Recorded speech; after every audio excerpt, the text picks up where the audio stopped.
നമസ്കാരം. മലയാളികളുടെ പ്രിയങ്കരനാണ് ദിലീപ്. ഒരു കാലത്ത് കുടുംബ പ്രേക്ഷകർക്ക് പ്രിയങ്കരനായിരുന്നു ദിലീപ്. എന്നാൽ ഇക്കഴിഞ്ഞ വർഷങ്ങളിൽ നടന്ന കാര്യമായ ഹിറ്റുകളൊന്നും സിനിമയിലില്ല. കൊച്ചിയിൽ നടി ആക്രമിക്കപ്പെട്ട കേസിൽ ദിലീപിന്റെ പേരും ഉയർന്നു വന്നതിന് പിന്നാലെയാണ് നല്ലൊരു ശതമാനം പേരും ദിലീപിനെതിരെ തിരിഞ്ഞത്. ഇപ്പോഴും നടി കേസിന് പിന്നാലെ പരക്കം പാഞ്ഞുകൊണ്ടിരിക്കുകയാണ് ദിലീപ്.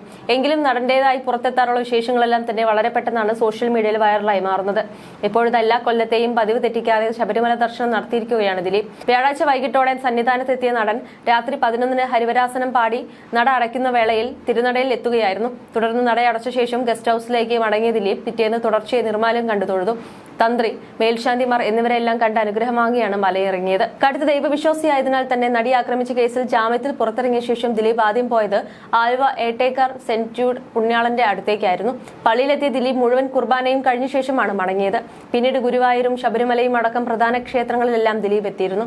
കേസിൽ പ്രതി ചേർക്കപ്പെട്ട അന്നു മുതൽ ജഡ്ജി അമ്മാവന്റെ അടുക്കലും ആലുവ മണപ്പുറത്തെ ശിവക്ഷേത്രത്തിലും സ്ഥിരം എത്താറുണ്ടായിരുന്നു. മുൻകൂർ ജാമ്യ ഹർജിയുടെ വിധി ഉണ്ടാകുമെന്ന് ഉറപ്പിച്ച ദിവസം ദിലീപ് മണപ്പുറത്തെ ശിവക്ഷേത്രത്തിലും ഏട്ടേക്കർ സെന്റ് ജൂഡ് പള്ളിയിലും എത്തി പ്രാർത്ഥിച്ചിരുന്നു. എന്നാൽ അന്ന് വിധി ഉണ്ടായില്ല എന്ന് മാത്രമല്ല, താരത്തിന്റെ ഭാഗ്യ നമ്പറായ 7-ാം തീയതിയിലേക്ക് കേസ് മാറ്റുകയുമായിരുന്നു. തുടർന്നാണ് അന്ന് ദിലീപിനും അനുകൂലമായി വിധി ഉണ്ടാകുന്നത്. വധഗൂഢാലോചന കേസിൽ മുൻകൂർ ജാമ്യ ഹർജി പരിഗണിക്കാനിരിക്കെ ആലുവയിലെ പള്ളിയിലെത്തിയും ദിലീപ് പ്രാർത്ഥന നടത്തിയിരുന്നു. രാവിലെ 5:40-ന് പള്ളിയിലെത്തിയ ദിലീപ് നൊവേനയിലും പങ്കെടുത്തു. മെഴുകുതിരിയും കത്തിച്ചു മാലം ചാർത്തിയും പ്രാർത്ഥിച്ചു. പള്ളിയിൽ സ്ഥിരമായി എത്തുകയും പ്രാർത്ഥിക്കുകയും ചെയ്യാറുണ്ട് ദിലീപ്. വിശ്വാസ വഴിയിലാണ് ദിലീപ് എന്നും സഞ്ചരിക്കാറുള്ളത്. ഇതിന്റെ ഭാഗമാണ് ഇപ്പോഴത്തെ ശബരിമല ദർശനവും. അതേസമയം എന്തിനാണ് പലർക്കും തന്നോട് ഇത്ര ശത്രുത എന്ന് അറിയില്ലെന്നാണ് ദിലീപ് കുറച്ചുനാൾ മുൻപ് പറഞ്ഞത്. തനിക്കും ഭാര്യയും 2 പെൺമക്കളും സഹോദരങ്ങളും അമ്മയും ഉണ്ട് എന്ന് പറഞ്ഞ നടൻ അവരുടെ ഭാവി കിടക്കുന്നത് എന്റെ കയ്യിൽ ആണ്. അതുകൊണ്ടാണ് ഞാൻ ഈ യുദ്ധം ചെയ്യുന്നത്. എന്റെ കുടുംബത്തിന് വേണ്ടിയാണ്. ഈ കാലം കടന്നുപോകും, ഉറപ്പ്. 100% ദൈവവിശ്വാസിയാണ് ഞാൻ. സമയദോഷം എന്ന് വിശ്വസിച്ച് സമാധാനിക്കുന്നു. എനിക്കിപ്പം ഒരുപാട് പേരുടെ പ്രാർത്ഥനകളുണ്ട്. എനിക്ക് വേണ്ടി വഴിപാട് ചെയ്ത് പ്രാർത്ഥിക്കുന്ന ഞാൻ പോലും അറിയാതെ എത്രയോ പേരുണ്ട്.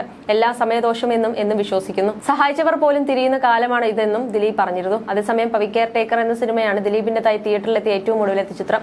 വിനീത് കുമാറാണ് ചിത്രം സംവിധാനം ചെയ്തത്. മലയാളികളെ നോൺ സ്റ്റോപ്പായി പൊട്ടിച്ചിരിപ്പിച്ച ഒരുപാട് ദിലീപ് സിനിമകളുടെ തുടർച്ചയാണ് കെയർ ടേക്കർ എന്ന് പലരും പറഞ്ഞിരുന്നു.